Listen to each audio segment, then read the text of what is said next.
This Premier League Picks edition of the Premier League Gambling Podcast on the Sports Gambling Podcast Network is brought to you by Cut.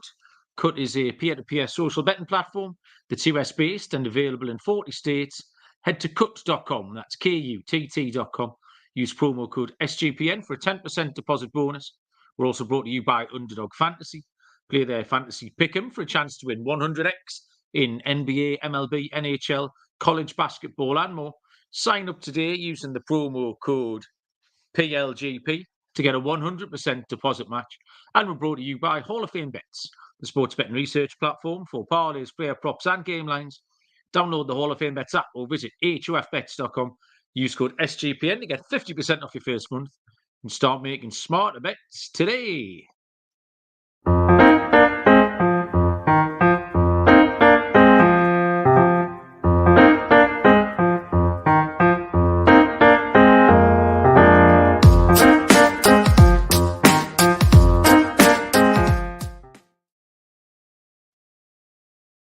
Welcome, everybody, to the Premier League Gambling Podcast on the Sports Gambling Podcast Network. My name is Malcolm Bamford, coming to you from Newcastle upon Tyne in the northeast of England. Today is, I should know this, Wednesday, March the 27th, and we are here to preview what I claim is the start of the running on the Premier League here. Matchday number 29. In what's a very busy week, because we've got a full match day that starts on Tuesday as well. So we've got back-to-back full programmes over the next 5 or 6 days. Joining me from Bingham in Nottinghamshire is Mr. Barry Pedaluna. Hello, Baz. How are you? You're on mute. I am on mute, but I'm not anymore. I'm okay, Malcolm. Just okay. I'm happy to see the back of all that international shite. Can I moan about that one? Yeah. I moaned about that one last time. Although, to be fair, our international picks last week were quite good. This week, turns out, was absolute dog shit. So, yes, nice to have Premier League back. Looking forward to a proper weekend of some proper football. It's not an easy introduction back into the Premier League either. Like I say, it's we've got 8 games on Saturday. Obviously, everything's squashed together because we start again on Tuesday. 8 games on Saturday, 2 on Sunday, and then we go again on Tuesday night. So we'll do those games on Sunday. So it's not we're not easing our way back in. You've absolutely got to come out firing here. Callum was first in. Callum, how you doing? Harry, Lloydo. Barry, I might consider it a 3-game suspension for Lloydo. He's still needling us, Barry. Every time he gets in, Newcastle win the Champions League, whatever price you want to win. Well done, Lee Smiths here. How you doing? Frank Gallagher, we like Frank. Frank's got all the money. He wins all the money, Frank. So we'll keep him on side, Baz. Michael Roberts is here as well. We'll be expecting some goalkeeper saves, ladders later on. Yeah, the international break. What made me laugh the most was, it turns out, Barry, maybe the bookmakers might know a little bit more than me, because I sat here and couldn't work out. I was very bullish, Barry. I was confident. I had no idea how they could have the under 2.5 goals in both Georgia, Greece and Wales, Poland at the 2-1 on mark. It was unthinkable, Barry. I'd looked at the numbers. There was nothing to support that. So we took the overs in both, and they both finished 0-0, Barry. So just maybe the bookies might know a little bit better. At least it went properly tits up. I don't mind that. If it had been a wide open basketball game and finished 1-1, I'd have been furious. But the Georgia-Greece game started early. I messaged you after about 20 minutes, and I said, I think I've just worked out why this game was 1-2, because no one had any intention of scoring. They both just stood. The 11 Greek fellas stood up that end, and 11 Georgian fellas stood up that end, and that was all that happened. No one tried. No one lifted a leg. They must have kicked each other enough. There's one thing I put out which did come off. We couldn't get the odds at the time, but I said cards because the Georgia game previous to that had 12 cards, and the 2 head-to-heads last time they played in qualifying was 7 each time, and we had 7 again. You told me it was a little half-time brawl. There was a manager sent off, but 7 cards it finished on. I didn't get on. I didn't look at the price, but I'm sure the line for cards would have been, 6.5 or better. You think that big? No, I'm thinking it would have been 6.5 or less than that. When I say better, yeah, I don't think you would have needed more than the 7 we got. So, yeah, 7 cards was a good angle in. I didn't take it again, Malcolm. I haven't watched a minute of this midweek football. I'm just busy with other stuff. Football training on Tuesday night, so didn't get to watch any of it. And I come in and Wales game was in extra time, and I just thought, I'm not bothered. I wasn't bothered, so I left it alone. Didn't get involved at all midweek. Yeah, the cards. What helped was, I don't know his name. There's that international referee. He's a big baldy fella. He looks like he's on steroids, and he was dying to book everyone from the first minute. And then they started getting a bit angsty, and then there was a big brawl at half time. There was a red card, but that was to the coach. So the massive scrap helped with that. And then Georgia won on penalties, which kind of, I think Greece deserved that. We talked about Chelsea not going at Liverpool in the cup final. Greece didn't go at Georgia and paid the price by getting knocked out. And then, unfortunately, Wales got knocked out. Not unfortunately, I couldn't give a toss, really. They're a backwards lot. So they went out at the hands of Poland. So we're all set up. And Ukraine couldn't get it done either. I'm claiming one winner, though, Barry. I mean, I sat here and gave 15 minutes on Gates versus Hartlepool, if you remember. Extolled the virtues of Rob Elliott's Gateshead fantasy football. Hartlepool in a hole. My man DeJean Brown, the Derby County loanee. Game finished Gateshead 7, Hartlepool 1, Baz. I didn't go up the ladder. I'm not a circus act like you. I just gave the plain win. I'm a nuts and bolts man, Barry. I can't remember what bet I gave out. Gateshead to win with over 2.5 goals. Oh, Gateshead team total. Christ, what a good judge. So I'm pretty much out the woods. And I tell you what, Gateshead are worth watching for the next few weeks. Because I tell the form, Barry, that momentum is a real thing. They're playing out their skin, man. They won 7-1. Some of the goals they scored again the other night. Like I say, it's absolutely fantasy football. Like, so there you go. Cray's joined us. He's very much done with the international shite as well. And Captain Insano, second time today, Captain Insano joined me about 90 minutes ago on the MLB Gambling Podcast. It's opening day tomorrow, Barry. So that was a big, exciting day. I'm really excited. Some baseball bets. Do that. You see my excitement, Baz. Before we move on, were you going to say something of vast importance? I'm just saying. Can you see the look of excitement on my face about baseball opening day? You like it. Well, when there's an early kickoff, an early first pitch, you'll send me a little message, or a late one when the football's finished. You're quite good at that. You'll send me a message at 11 p.m. and say, right, I'm going to bed in an hour. Have you got anything for this 11 o'clock Phillies v Astros game or something? So you have a little go. 6 o'clock, Baz, I was making the tea. Sausage, Yorkshire pudding. What a classic of a genre. I had some green beans, no one else did. But I noticed something in the back garden, Barry, just lying in the middle of the garden. Interesting. So I went out and had a look. And this, Barry, is what I found. An entire Greg's bag, and it's sealed, Barry. Now, it's a cheese and onion pasty, Barry. It's got the label on. Well, cheese and onion bake. Still with a sticker on, sealed, just in its entirety, sitting in the middle of my back lawn. So, I mean, I'm not saying I'm definitely going to eat it. I wanted to get some advice, really. Especially, I mean, garden pasties. Do we have a feeling on whether or not it's been untampered with, Baz? It's legit. I mean, unless someone's got to the trouble of poisoning it and then sealing it back up. I mean, what do you think? I don't know. I mean, if you go into Greg's and buy a pasty, they don't even seal it, do they? They just put it in a bag. I'm assuming that's from like an Uber delivery or something like that. Maybe if you're getting a delivery of pasties, they seal them. But I've never seen a pasty sealed like that before from Greg's. So that's strange. Well, your back garden, like, there's no passing traffic around your back garden. So no, just one of your neighbours. One of your neighbours must have thrown that over the fence. Well, the young people sometimes hang about out there because it's a bit of a, like I say, it's a field. Young people loiter, especially in the summer, but obviously it's a bit cold and wet for loitering. And they'll loiter and they'll smoke the marijuana. Could be a drone. Maybe a drone drop. Maybe Greg's are delivering by drone these days, and one of them's dropped. You never know. All the boys in the chat want me to eat it, and the girls in the chat don't want me to eat it, which I think says a lot about men and women. But you've got to eat it live on air. I'm not eating it live. I was going to say, yeah, DJ Madness champ. As soon as I start putting my first handicap out, you should be eating it.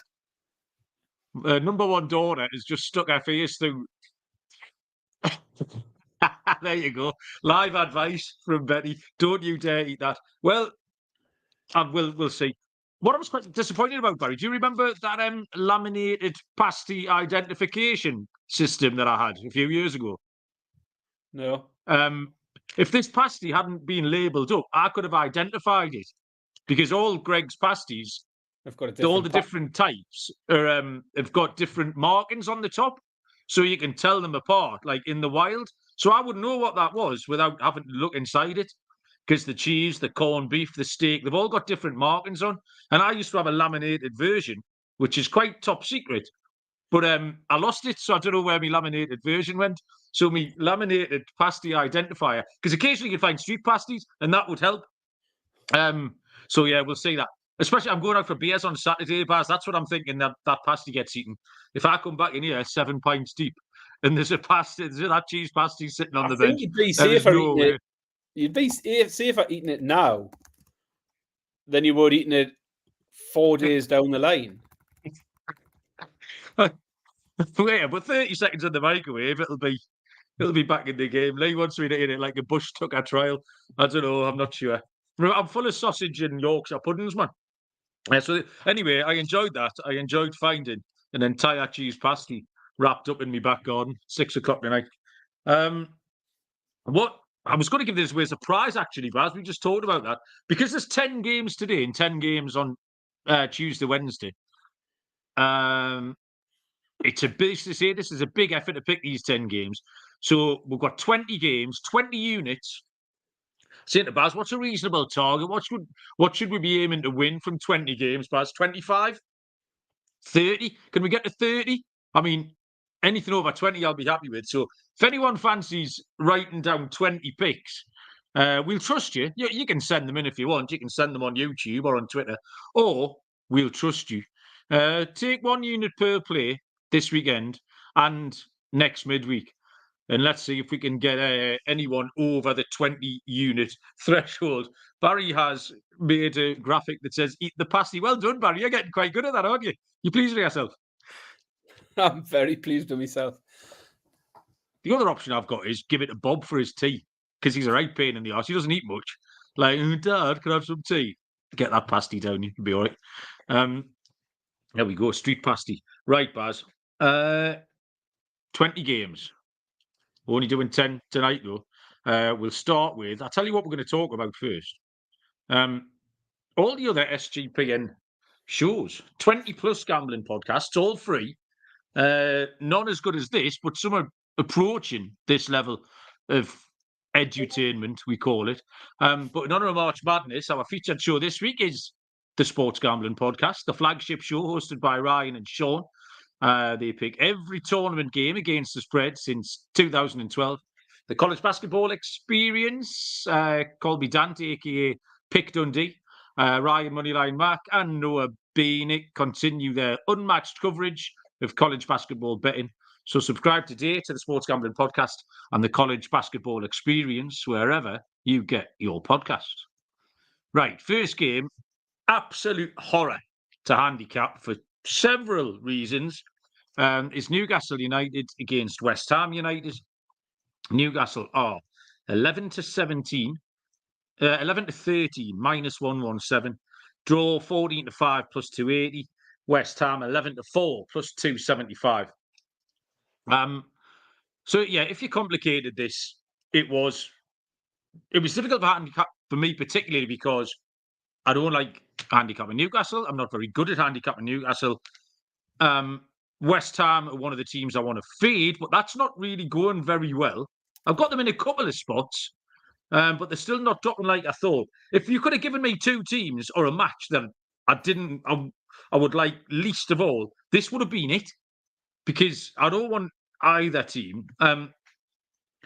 Newcastle form's all over the place. won 3, drawn 3, lost 3 in the last 9. But it is at home where you feel they're capable of winning. If they're going to get a result, it's at St James's Park.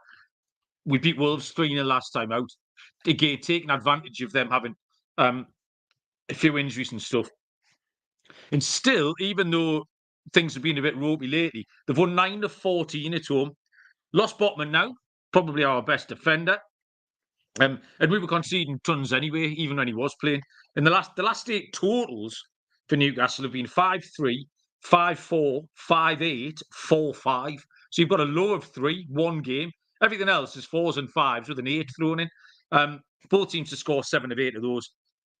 West Ham 4 unbeaten. Their last away game was a win at Everton, but I think they were a little bit lucky there. So I just want to pump the brakes on fading them, especially here. But again, goals. Both teams to score 4 in a row.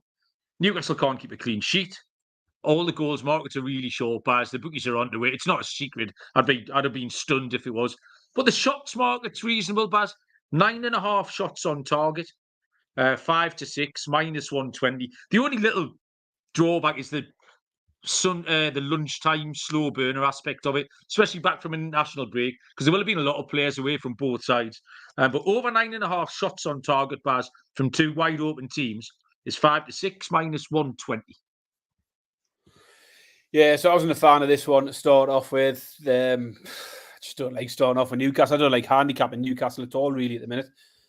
Just 1 win in 4 Premier League games for Newcastle, but as you say, it did come in a home game against Wolves, which could be a good comparison here.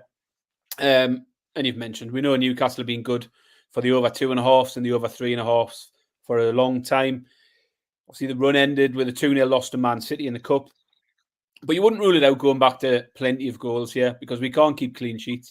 We've been weakened defensively again. But you'll always fancy us to score, particularly at home. Last 7 home games all went over 2.5. Newcastle have scored 15 themselves in the last 6 at home, so averaging 2.5 goals on their own. But as you say, far too short to get involved in that. Injuries continue to mount up. West Ham's form overall recently, bit of an upturn. Just 1 loss in 6 in all competitions. But away from home, it's the complete opposite. They've just got 1 win in 6 away from home and 4 defeats in the last 6 games away from home. No real trend in terms of the goals that I could find for West Ham. Possibly my least favourite game on the slate here, and possibly my most foolish pick. And it's foolish because you can't really trust Newcastle at the moment, but I am going to trust them. I think the home form is still okay. Only Arsenal, Liverpool and Forest have come here and won in the league. Newcastle have got a run of games coming up now where I think they have to be picking up points. They need to start here. If they keep faltering, I think Howe does start to come under a lot of pressure before the end of the season. You won't want the season fizzling out. We're out of the FA Cup now. I think it has to start here. Good little run of games coming up where Newcastle have to be getting some points. I think they will start with a win here. Newcastle win at 5 to 6 against West Ham, please. Oh, that's a bit jinxy for me, that, Baz. I'm not keen on that. Neither am I. Next up, 3 o'clock on Saturday. See, there's tons of games. 1, 2, 3, 4, 5. 5 3 o'clock games on Saturday. We'll start with Bournemouth taking on Everton. Bournemouth, I've drifted a little bit. We're 11 to 10. They're now 15 to 13, plus 115. The draw 12 to 5, plus 260. And Everton were 12 to 5, plus 240. They're into 9 to 4, plus 225. Barry, money for Everton. Yeah, so funny enough, I'll start here with Everton. With my notes, they're in horrible form. 11 games without a win now, and pressure continuing to build with another points deduction looming. There's very little to be positive with Everton at the moment. However, I am very tempted with them here. We've said a few times that we do feel Everton will have a little purple patch at some point where they'll pick up 6 points in 3 games, or they'll pick up the odd points here and there just to pull them away, pull them into safety. And I think it might start here. They haven't won many games this season, but they did beat Bournemouth earlier in the season and beat them well, 3-0 at Goodison Park. And if you look at the Bournemouth form, they're unbeaten in 3, and they've got 7 points from their last 3. But they have just faced the bottom 3 teams in the league. And they had to come from 2 behind to scrape a draw against Sheff United. They had to come from 3 behind to win against Luton. So they didn't make easy work of those strugglers. It's an astonishing run of fixtures they've got at the moment. They've played the bottom 3, and then they've got Everton, who are down there, Palace next, and then Luton again. So it's 6 games where they're playing literally 6 of those teams around them. But prior to this little run where they've beaten those, where they've picked up points against the bottom 3, prior to that, they had been struggling. They were 7 without a win. Now, I know the form to look at is probably the most recent form where they have got the points against strugglers, because that's what Everton are at the moment. Or just look at Everton's form and stop being so stupid and realise Everton can't win a game. But I just keep coming back to Everton. I don't know why, but I was quite good last season at picking the point where some poor teams might pull off a surprise win. We've done it quite well last year. And Everton at 9-4 does appeal to me. I think it's one where I was tempted to go in. Ultimately, I've swerved away. I've kept Everton on my side. And the reason is Bournemouth have been leaky at the back. Sheff United put 2 past them. Luton put 3 past them. Newcastle and Fulham put 2 and 3 past them. Everton to score 2 here is 6-4. They don't do it very often. I think the last time they did was that unlikely home draw against Spurs. But Bournemouth will give up chances. And Everton put 3 past them earlier in the season. The pick for me is Everton to score 2 or more at 6-4. Yeah, I wanted to factor Everton in, Baz, and I did actually. The chat's gone completely and utterly off the rails, Barry. I really need not to start watching Naked Attraction when we're handicapping football. It's no good for anyone. So yeah, Bournemouth have only lost out the last 9, and I've had a nice run of games. And the results, so it's the 4-3 Luton, 2-2 Sheffield United, 2-0 at Burnley. Still not sure they're very good, Baz. Bournemouth, I'm not really having it. Everton haven't won forever, no winning 11, but we do feel like they're ready to pop up. We do keep saying Everton are ready to pop up. They could easily have done so at Manchester United recently. They probably should have beat West Ham at home. They've got 2 away games, Barry, Saturday and Tuesday. They'll win at least one of them. I'm hoping they win on Saturday, because that lets us Newcastle off the hook on Tuesday. My pick's going to be Everton 12-5 plus 240. They're due. You can see them coming. I think if they score 2 goals, they win as well, Baz. So yeah, we've kind of got the same but different. Michael likes Everton on the double chance. Over. Who's going on the over? Callum likes the. Oh, sorry, that's the over on the age of the girl in the green box. It's a long time since she was a girl. Right, let's move on. Cut is a peer-to-peer social betting platform. It's US-based and available in 40 states. Peer-to-peer social betting is a new and better way to bet directly against your friends or other users on sports, politics, pop culture, whatever you want. Cut offers low, vague, fully customizable odds. Create your own bets. That's the fun thing to do on there. Get a bet on, set your odds, see if you can get any customers. Download Cut today in the App Store or over at cuts.com. That's KUTT. Use the promo code SGPN for a 10% deposit bonus. And Underdog Fantasy, the easiest place and the fastest growing fantasy app in the industry to play all your fantasy sports on. Pick between 2 and 5 players, go higher or lower, and any other props, loads of different sports, and you'll win up to 100 times your money in a single game. Sign up today with the code PLGP and get your first deposit doubled up to $100, as well as an instant pick'em special. Visit underdogfantasy.com, find them in the App Store. Don't forget to register with our promo code PLGP to get your first deposit doubled up to $100. Must be 18 or over, present in the state where Underdog Fantasy operates. Terms apply. Concerned via play, call 1-800-522-4700 or visit www.ncpgambling.org. 3 o'clock, Chelsea take on Burnley. Chelsea are 7-25, minus 357. Draw 19-4, plus 475. Burnley on the drift. Burnley were 7-1, are out to 8.5 to 1 now. 17-2, plus 850 for Burnley. So friendless in the market. Firstly, I thought the 7-1 on Burnley was a terrible price. It's the first thing I wrote down. As it happens, they've now drifted 1.5 points, but they should be 14-1. Like, I don't know who's taking Burnley. You could at some point there's a price where you take any team, but not Burnley at 7s. Like, give me 14s and I might have considered it. 7s was a terrible price. Chelsea, very, very untrustworthy. Scoring goals, Baz, 13 in the last 5. And some of the players are actually looking a little bit lively. They're doing well. Jackson's been amongst the goals. Mudryk looks a much better player recently. Scored again. He scored the winner late doors for Ukraine that sent them to the Euros. So he's going to be in good form as well. I can't factor Burnley in at all, Barry. They've conceded 3 goals in 4 of their last 5 away games, Barry.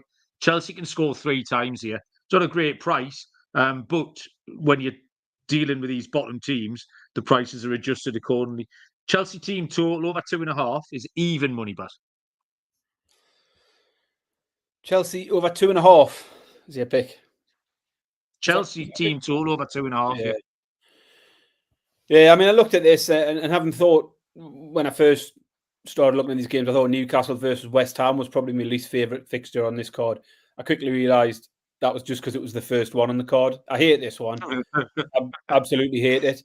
Chelsea at 2-7, no thanks. Over 2.5 goals, 4-9, no thanks. And I understand it. Chelsea have last 4 games have seen 20 goals. They're unbeaten in 4 league games. They've scored 2 or more in 7 of their last 9. 5 of those games, they scored 3 or more. So I do get the odds. I just don't like them. Because I don't really like Chelsea much in the handicap markets because they always concede. So then they pretty much have to score 3 to cover your handicap. I think it's 11 games now since the last kept a clean sheet. Might be even more than that. I did write it down, but I've realised I've only wrote the first digit. It says 1 games since their last clean sheet. But anyway, it's a lot of games since the last kept a clean sheet. That's all you need to know. But it is Burnley. And the best thing you can say of Burnley is they are unbeaten in 2 games, Malcolm. They beat Brentford, helped by an early red card. And drew with West Ham, almost won that one. A little unlucky not to see it out. They did, however, pick up just 2 points from their previous 10 league games before that. They also lost their home fixture to Chelsea 4-1. I didn't like the fixture. My first thought was, look, just go for the underdog. Let's look at Burnley, 8.5-1. And then I thought, honestly, it's just a hit and hope, isn't it? There's no justification behind it. You're just hoping. And I couldn't do it. As much as I like a big price dog, and particularly against a team like Chelsea. You might have done it 14s, Baz. You could have pulled the trigger at 14s. I might have done. Possibly. But I think particularly, like, you can take an underdog against Chelsea, who this season have been capable of throwing in the odd stinker of a performance. They've had home defeats this season against Forest, Brentford, Villa, Wolves. But most of them did come earlier in the season. The recent home form is a lot stronger. They've won 3 in a row. But they conceded 6 in the process. Leicester and Leeds both went there in the cup and scored a couple of goals. Ultimately got beat. Middlesbrough went there and scored. So teams can score against Chelsea, as I say. They don't keep many clean sheets. And plenty of teams are going there and getting a couple. Both teams to score for me. 4-5 is my pick. I think Burnley can get on the score sheet. And I'll take the 4-5.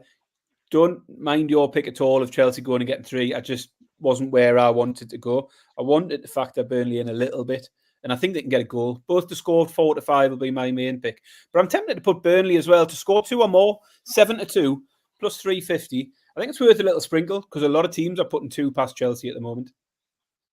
Okay, I don't mind that, Baz. 3 o'clock, Nottingham Forest take on Crystal Palace. Forest 5-4, plus 120. The draw 12-5, plus 240. Crystal Palace, 12-5, plus 240, Bat. Yeah, Forest favourites here. But with just 1 win in 8 league games. I'm not so sure about this. I thought the prices should have been closer together. I've been expecting some improvement from them over recent weeks. I keep thinking something will happen with Forest, and I keep thinking when they're at home, something will happen and they'll get something. And it just hasn't happened. And the pressure continues to build. They've now had a 4-point deduction. They're in the bottom 3. Palace, on the other hand, have shown some improvement. Only 1 defeat in the last 4. They've got on the score sheet in 7 consecutive games, which is a tick. And what they have done is pick up points in the important games against the struggling sides, because Palace were getting dragged into it, and they've got away from it a little bit by beating Burnley, beating Sheff United, a draw against Luton. The important games at the bottom end of the table, they've got points from. They were all home wins, though. Away from home, they haven't won in 9. That said, I just think the prices should be closer together here. And Forest aren't winning, as much as Palace don't win many away, Forest aren't winning many at home either. The price for Palace just appeals a bit more here. So I'm going to take Palace as the underdog at 12-5 plus 240. Palace to beat Forest for me, 12-5. There's a load of support in the chat here, Baz, for it being the 1-1 of the week. And I totally and utterly understand why. But there's a little system play in that came on my radar here that I had to take. So I haven't taken the 1-1 of the week. But I fully understand it. Instinctively, that's kind of what you think. Because for the reasons you've just said, Palace are doing just enough. And I wrote down exactly the same thing as you. They're picking up the points where they had to. Beat Burnley, Sheffield United, drew against Everton and Luton in the last 7. That's their MO. They will just keep chipping away against the teams around them. And Forest very much fall into that category. The Forest, it's the unders for the Forest thing that puts you off a little bit. There's not very many unders teams in this league, but 4 of the last 5 have gone under 2.5. And 3 of those have been BTTS no. I can't take Forest. They've stopped winning. They've won 4 of 14 at home. So 5-4 is not very big. I'm not going to take Palace either. The system play, Barry, we've done it a few times, and I think it's hit just about every time, is when the over 2.5 is odds against, so plus money. You've got to take it because it's an overs league. Over 2.5 goals here is 11-10. Plus 110. So I'm flying in the face of the instinct, my instinct, and just about everyone else in the chat here, Baz. But it's an overs league, 11-10. Plus 110, over 2.5 goals. Nottingham Forest. I like that. And I probably didn't. I think by the time I got to this game, I probably stopped clicking on the goals markets because I got sick of seeing 4-5s and 1-2s and everything like that. So you're right. I agree fully. At the moment, where you're getting plus money, would take it. And I probably overlooked that for that reason because I saw 4-9 in the Chelsea game and 1-2 in the Newcastle game. But yeah, I like your pick there. 3 o'clock kickoff. Sheffield United taking on Fulham. Sheffield United are 7-4. No, they're not. 7-2 plus 350. The draw is 3-1. Fulham are 7-10 minus 142. Sheffield United 2 draws and 1 win in their last 8 games. Their home form's particularly catastrophic. 6-0, 5-0, 5-0 defeats in their last 3 games, which is incredible, really. But the last 4 comparison games to this, Baz, 2-2 with Bournemouth, beat Luton 3-1, 3-2 at Palace, 2-2 v West Ham. Fulham are playing really, really well. But they're just too short. It's 7-10 because they've only won 2 away games all season. I don't care who you are. Like, yeah, I get it. They go to Sheffield United, who get humped by millions every week, and they're playing very well. They've just won at Old Trafford quite recently. They've won 2 away games. You can't be backing a team at 7-10 who've won 2 away games. By far the safest option here. First one, Baz, took you 5 games. Both teams to score in over 2.5 goals is even money. Look at those comp games, Baz. 2-2 Bournemouth, 3-1 Luton, 3-2 Palace, 2-2 West Ham. All cash, bloodlessly. Both teams to score over 2.5 goals, even money. Sheffield United versus Fulham. I disagree with pretty much all of what you said there, Malcolm. I can back Fulham. I will back Fulham. I've not given it Fulham enough respect recently, and I think I need to change. 3-0 against Spurs was a great result, great performance. But it wasn't a one-off. They put 3 past Brighton, 3 past Bournemouth, went to Old Trafford, beat Man United.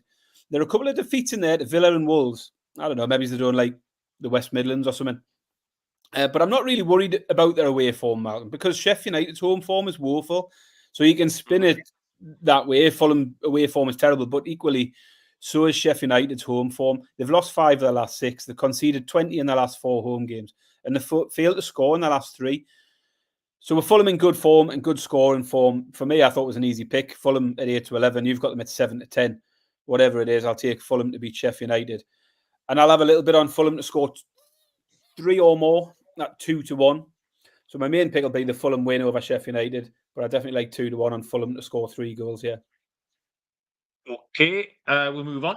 So I told you about Hall of Fame bets. Win bigger by betting smarter this NBA season with Hall of Fame bets, sports betting analytics platform for parlays, player props and game lines. Research NBA and soccer bets with historical stats and data. Put your parlay ideas into Hall of Fame bets revolutionary parlay optimizer. You get expected probabilities for your parlay, hit rates broken down by leg, sort players by hit rates, find out who's got the value. Stop betting in the dark. Join over 30,000 users researching with Hall of Fame bets to craft more intelligent, data-driven parlays. Download the Hall of Fame bets app or visit hofbets.com. Use code SGPN to get 50% off your first month. Start researching, start winning with Hall of Fame bets. 3 o'clock Saturday continues with Tottenham Hotspur against Luton Town. Tottenham 2-9, minus 450. The draw at 7-1. And Luton were 8-1, drifted 10-1. Why are Luton a bigger price than Burnley? It's fucking insane. Baz, Tottenham Luton. You're right. It's insane. It's another horrible one to get involved with. It was my first thought, yeah. Because 1 to 5 odds, I can sort of deal with when it's Man City at home to these teams or Arsenal, Liverpool home to these teams. But Spurs, with some recent wobbles recently, I just don't think Spurs should be 1 to 5 against anyone at the moment. They've just lost 3-0 to Fulham. They've had home defeats recently to Wolves. They've earlier home defeats to Chelsea, Villa, West Ham. So it hasn't been all plain sailing at home this season.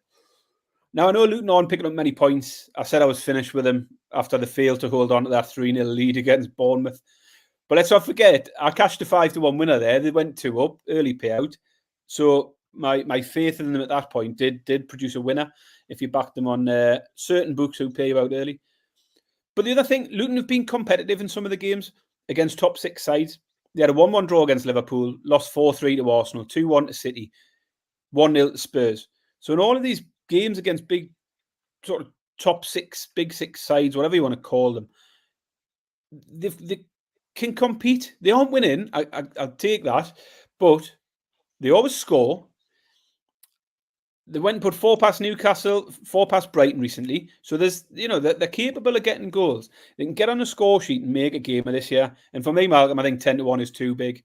I talked myself out of an underdog earlier with the Burnley one, and I think you sort of justified why that was the sensible thing to do. But I think there's enough here with Spurs having lost a good few games at home and having a few wobbles. There's not that consistency there at the minute. Luton to beat Spurs at 10-1 is my pick here, Malcolm. And if anyone isn't interested in that and you want someone a bit shorter, I looked at over 1.5 first half goals. It's 8-11. I like there to be goals in this game. But 10-1's the point. Like, as you say, every team becomes backable at a certain point. And I think against Spurs, I can take Luton here. Luton to beat Spurs 10-1, Malcolm.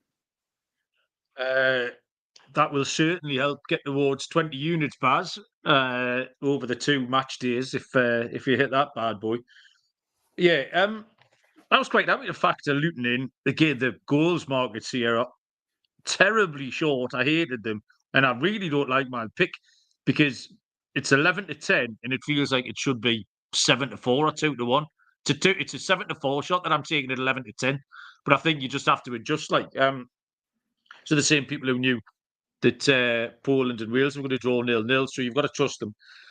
Over 2.5, both teams to score 10 games in a row for Luton. So they're absolutely good for a goal. And like you say, Tottenham are kind of all over the place. Both teams to score in over 2.5 is short, 7-10. Both teams to score in over 3.5. So Tottenham nick it 3-1, 3-2, something like that. Luton can even win, like Wolves went and won their 4-2. That is 11-10 plus 110. So both teams to score with over 3.5 goals, 11-10 plus 110. Tottenham versus Luton. Next game is tea time on Saturday, 5:30 kickoff, which is 1:30 Eastern time. I think we're still 4 hours in front. Aston Villa taking on Wolverhampton Wanderers. Aston Villa 11-17, minus 153. The draw is Burlington Birdie 100-30 plus 333, and Wolves are 4-1, Wolves have drifted a little bit here. Villa, unpredictable. Villa are making me a little bit twitchy for my handicap bet. There's a couple of teams still just sniffing around. I'm still their favourites, but I think it might be West Ham and Tottenham maybe who are kind of hanging about. They lost 3 of the last 4 at home. Very similar comparison games, Barry. Tottenham, Newcastle, Manchester United. So this short price doesn't appeal at all about Aston Villa. Wolves, on the other hand, have won 3 out of 4. The loss kept coming at Newcastle in the last away game. But that really didn't go to plan. They had some injuries coming in. They took their 2 best players off at half time. There was nothing in it really until it was a tight game, and it got away from them. But the 2 away games before that, they'd won at Tottenham and they'd won at Chelsea. So you've got a team here who've lost 3 very similar home games and a team that have won 2 very similar away games, Barry. And I'm getting that team at 4-1. You can only back Wolves, Baz. Any other conclusion is incorrect, Barry. So I'm interested to see what you've got here. Wolves at 4-1 to win at Aston Villa, Baz. I agree. I got to this point and felt like a bit of a broken record, really, because it's another fixture where I just find myself completely uninterested in the home favourite at the prices, as I did with Spurs, Chelsea, Forest. Immediately drawn to the underdog again here. Villa, as you say, they've lost 4 of the last 6 home games. They did win at home to Ajax, but prior to that, they had conceded 2 or more goals in 7 straight home games. You can't keep conceding 2 and expect to win games. But then you look at Wolves' form here, and as I think you mentioned, their away form, they've lost just 1 of their last 7. They've got decent recent away wins versus Chelsea and Spurs. 4-1 Wolves, I can't get away from it. I agree with you. Wolves to beat Villa at 4-1 has to be the pick here. Again, if someone wants to play it safer, I know some people prefer to get someone a bit closer at the evens mark. Wolves double chance 13-10 would stand out, but for me, I'm happy to take the dog. Wolves to beat Villa. We're both chasing these big units, Baz, to give us a little boost towards the weekly target. It's like we're trying to fix the church roof. Saturday evening, 8 p.m.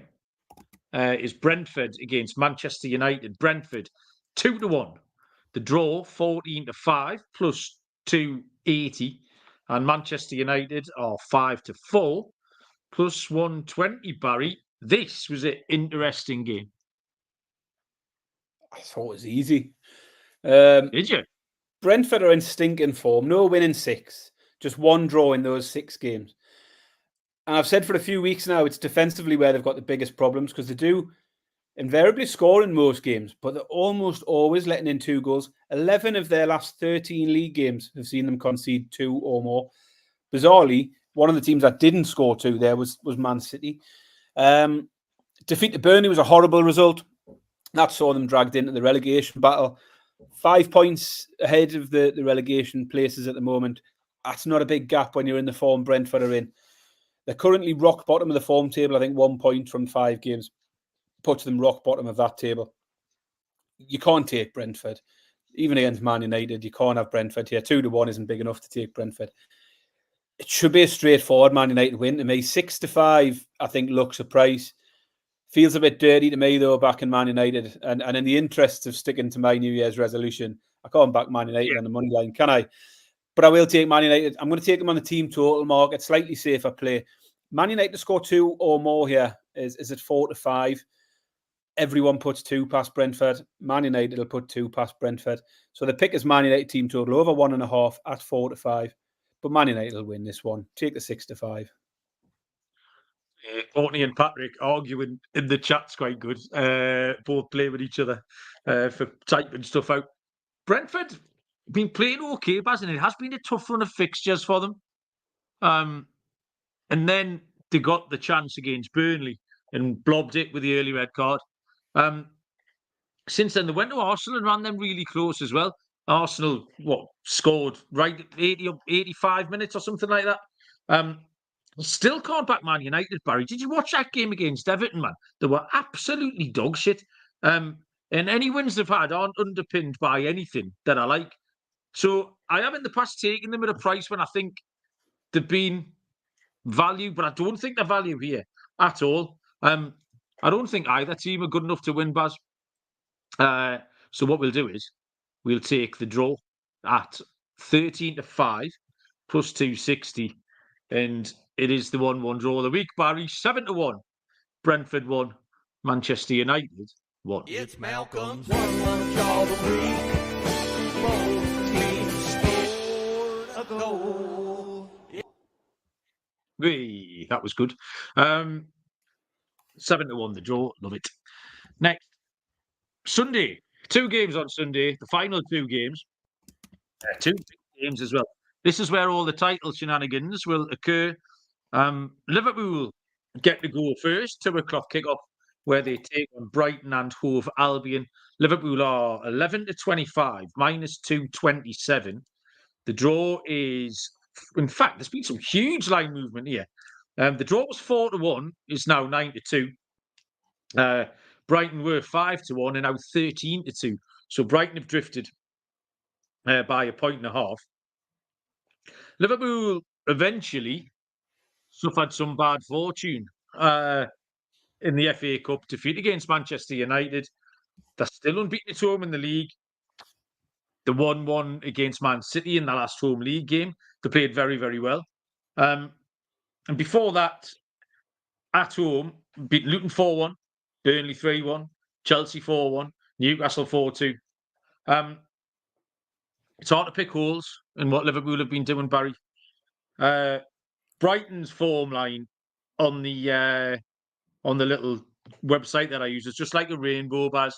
It's all the different colours, like so. There's no patterns at all, and they've only got 4 wins away in the league. However, Baz, today's the day. Today's the day. Liverpool are blobbing this. Brighton are just the sort of team to go and do them in. 13-2. I'll take Brighton, Baz. 6.5 to 1, please. Brighton to turn over Liverpool 13-2. I love it. And I hope you're on a winner, Malcolm. But I have gone the opposite way. Finally, the first short-priced favourite that I think I can get behind, because they are still unbeaten at home. They've won 18 times at home by a 2-goal margin or better. Only City, Arsenal and Man United have come away with anything. And they were draws. I just don't think this inconsistent Brighton side can get anything. They've lost 5 of the last 6 away games. That includes a 4-0 Roma, 3-0 Fulham, 4-0 Luton. I just think the Liverpool handicap looks too tempting to me. They've as I say, they've covered the handicap margin 18 times at home already this season. Crazy stat. Liverpool on the handicap, minus 1.5 at 10 to 11 is my pick. Right, so this is one of those bets where we can absolutely guarantee everybody a winner, Baz, by Liverpool win by 1 goal. This was happened a couple of weeks ago, didn't it? Where I took the over 3.5, you took the under 2.5, so it was going to land exactly on 3. So yeah, that's good news for everybody. If you've done nothing else in this show, you've got an absolute nailed-on winner, which is Liverpool to win by exactly 1 goal to stymie me and Baz. Final game on the card, and what a beauty this is! Manchester City taking on Arsenal. Manchester City are 9-10. I'm guessing they've drifted a little bit from 11 to 13. I'm assuming in the face of the injuries that Walker and Stones picked up, although I don't quite know the extent of them. Man City 9-10, minus 111. The draw is 14-5 plus 280, and Arsenal are the same price, 14-5 plus 280, nipped in a little bit from 3-1. Barry, Man City, Arsenal. Yeah, so another one straight into another home favourite, and another home favourite who haven't lost at home all season. And I like City here. You've mentioned those couple of injuries. I wouldn't be surprised if both of them are fit enough on Saturday. I'm always sceptical of some of these injuries picked up during the international break. Remains to be seen. We'll see. But here's why I like City. 22 games unbeaten. They haven't lost in any competition since Villa back in December. There are a few draws in there, and in these big sort of games, draws against Liverpool, Chelsea got a draw. They have been kept close in these big matchups, but that's fine. You don't need to worry about handicaps here anyway, because they're a reasonable enough price to take without worrying about handicaps. So it can be a close game. They can still win it. Arsenal's overall form at the moment is hot, no doubt about it. They had the 1-0 defeat to Porto. That's the only blemish in the last 10 games. Won 9 of the last 10 and scored a lot of goals in the process. But I think their away form tells a slightly different story. Short term, it looks great. They've won the last 4 league away games. The only game they've lost in that spell was the away game to Porto. But those 4 league away games was Sheff Utd, Burnley, Forest and West Ham. So 3 of the relegation contenders in there. And if you look at more competitive games they've had away from home this season, they've lost to Porto, lost to Fulham, lost to Villa, lost to Newcastle, lost to Lens. They dropped points at Liverpool, Chelsea, PSV. That's a lot of away games against good sides where they haven't come away with 3 points. So short term, 4 wins and 5 away from home looks great. But it's also, if you want to look longer term, 4 wins in the last 9 away games. Sorry, if you look at that. I just think the current form is great, absolutely. But the away form is very much good fixtures recently. And this isn't a good fixture for them. I'm not going to call Arsenal bottlers, Malcolm. That's for other people. I would not do that. I think Arsenal have been very good. I think they're right in the hunt. Both of us said if it comes down to Arsenal, Liverpool would take Arsenal, would want Arsenal over Liverpool. I didn't say the bottlers, but people did. Wasn't me, but it was levelled at them last year. And it was around the time last year where they started to fall apart that they played this exact same fixture, close to Man City, went to the Etihad, and City absolutely blew them away that day. 4-1 had finished, but it could easily have been 6 or 7. Now, I think Arsenal have improved since then, and I think City have possibly regressed a little this season since then as well. I said the same when City played Liverpool the other week, and I was wrong on that occasion. But I think when you get City anywhere close enough to evens, it's enough for me to just take them at that price. City have won the last 8 head-to-heads at the Etihad as well between them and Arsenal. Give me City to beat Arsenal, 10-11. This is one of those games, Baz. We've talked about this, where we have different opinions, and you make the case to suit your own agenda. So you've just outlined why Arsenal's incredible form is actually a little bit shaky, and I'm about to outline why Manchester City's form is a little bit shaky because it suits me and yours suited you. 1-1 against Liverpool last time out for Manchester City. They were lucky by the end. They had an element of control in the first half, not in the second half. They didn't. Liverpool, Núñez missed 2 chances, or maybe it was Diaz. Anyway, they all missed chances, and very easily could have had that penalty at the end as well. They beat Bournemouth 1-0. They beat Brentford 1-1. They had that 1-1 home game with Chelsea, Barry. Chelsea put them open time and time and time again. That's what Newcastle were pinning their hopes on a couple of weeks ago in the FA Cup. We thought Chelsea cut them to ribbons. Arsenal have won 8 on the spin, a lot of them very, very convincingly. And at some point, Arsenal are going to make their claim. So they've been hovering around for 2 or 3 years, and I think they're going to do it on Sunday. I'm going to take Arsenal, Baz. I've got them down at 3-1. There's probably some 3-1 still out there. So yeah, Arsenal to beat Manchester City at 3-1, Barry. I am going for it. And I think, ladies and gentlemen, boys and girls, 10 games in the Hutch handicap, Baz. All sorts of shit going on there, Barry. We've got some 10-1 shots. We've got some 13-2. We've got a load of underdog plays, loads of goal scorer bets. We've got a right old mix. Remember, if you're playing along at home, I want to see 20 units over the next 5 or 6 days. And we're going to take a check of who did what. Barry, would you like to go first with your exotic things? I'd rather you ate the pasty first, but if that's what happened, the pasty is for the winner of the 20 units competition, Barry. I will post this. I might even throw in a free sausage roll. There's enough dodgy looking pasties on the telly, Baz, without me eating that at the moment anyway. Yeah, let's go into the exotics then. I'll start off with my scorer pick this week. It's going to be Rodrigo Muniz for Fulham, who's banging form. 6-4 anytime in a game that Fulham are going to win. 9-2 first scorer for Muniz. Underdog for me will be Wolves to beat Villa, 4-1. And my Aka is one that you will absolutely hate because I think you're on the other side of all of this. Is Fulham, Man United, and Man City all to win at 13-2, 6.5 to 1, plus 650. Say that again. I'm writing that down. The accumulator: Fulham, Man United, and Man City all to win 6.5 to 1. I got none of it. And Malcolm, here's one for you as well. Just because standing bet, the over 1.5s in every game, all 10, is at 9 to 2. Over 2.5 in all 10 games is 85 to 1. We've still got close on those over 1.5s again in recent weeks. There's generally one game letting us down at the moment. Courtney put in the chat, or Patrick, one of the two before, said, how about the over 2.5 goals in all 20 games over the next week? Oh, jeez. 5,500 to 1, Malcolm. Come on. Get it. Yes. If everyone isn't sticking a 20-fold ACCA into their bet slip right now at 5,500 to 1, what are you doing? You'll be kicking yourself. Stick a pound, stick a dollar, whatever it is, a euro. Let's see them all roll in. It's ambitious, but Over 2, I love that, Baz. So my parlay, my accumulator is going to be a Sunday accumulator on Brighton and Arsenal to both win. That's 28 to 1, Barry. My underdog of the week is just going to be Arsenal at 3 to 1.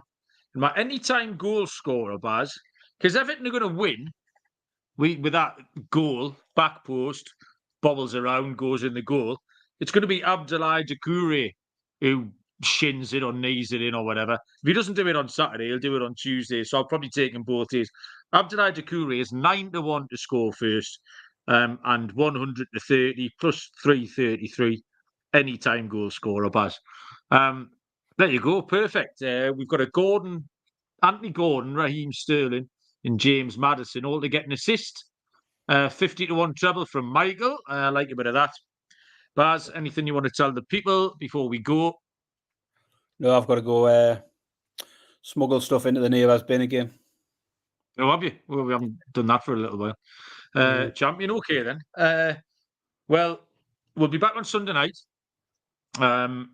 with the outcome of all this silliness and a full handicap of the games that take place next Tuesday. Is it just Tuesday and Wednesday, or do we get down to there's games on Thursday as well? Tuesday, Wednesday, Thursday. But yeah, have a little look around the rest of the network. March Madness is going full tilt. Baseball starts tomorrow. Even if you don't listen to it, Lee, Michael, Callum, all of you people, just go and subscribe to the MLB Gambling Podcast. Thank you very much. And I think that's it. Chat was fun, as always. I'm going to go and investigate this pasty. Back on Sunday, and we will see you down the road. Cheers.